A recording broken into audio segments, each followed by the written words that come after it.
Il est 5 heures du matin. Kuromon. Ce matin, 4 adresses que le quartier garde pour lui. Des thons entiers aux omelettes sucrées, 4 escales. Pas de file d'attente. Pas de menu en anglais. Juste le vrai. Voilà ce que Kuromon réserve à ceux qui arrivent tôt. Des thons entiers arrivent dans la nuit. Chaque flanc pèse le poids d'un homme. Les oursins de Hokkaido reposent sur la glace pilée, luisant sous les néons. Le poissonnier tranche sans hésiter. Un geste millimétré, répété depuis 30 ans. La chair rose du thon attrape la lumière. On dirait presque de la peinture. Ici, pas d'étiquette de prix en évidence. On demande, on négocie, on échange. C'est ici que les chefs font leur marché, avant l'ouverture des cuisines. L'odeur de l'iode se mêle à la vapeur froide de l'allée. On s'arrête. On regarde, on laisse la scène exister. Ce n'est pas un spectacle, c'est un rituel quotidien. La fumée des braises monte dans l'allée froide, et tout s'arrête un instant. Des huîtres et des coquilles Saint-Jacques grisent sur un lit de charbon vif. Le crépitement des coquilles sur la braise, sourd, régulier, presque hypnotique.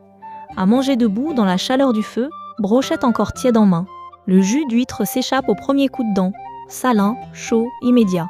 Une adresse que les riverains gardent jalousement pour eux. Pas de menu, pas de table, le feu, la mer, et c'est tout. La Saint-Jacques sort de la coquille nacrée, translucide. C'est ça, Kuromon. Brut, généreux, sans cérémonie.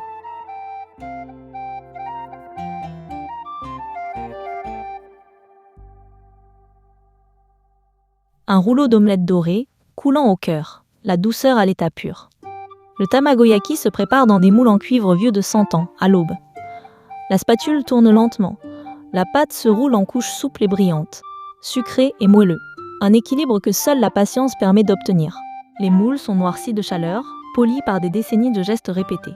Et chaque rouleau est tranché à la commande, encore tiède entre les doigts. Une bouchée suffit à comprendre ce que la patience donne au goût. C'est simple, c'est précis, c'est irremplaçable. On repart avec du papier de soie et un secret bien gardé.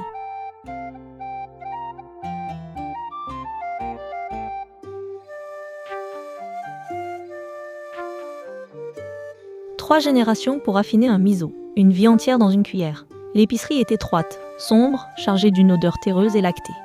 Les tsukemono alignent leurs couleurs vives, ocre, mauve, vert pâle. Le grand-père a commencé cette recette de miso en 1962, elle n'a pas changé. Les chefs de la ville passent ici en silence, choisissent, repartent vite. C'est l'adresse que les cuisiniers gardent pour eux, loin des applications. Chaque bocal est une archive vivante du goût japonais, on peut goûter. Le patron tend une cuillère, sans un mot. Un bocal rapporté d'ici vaut n'importe quel souvenir de boutique.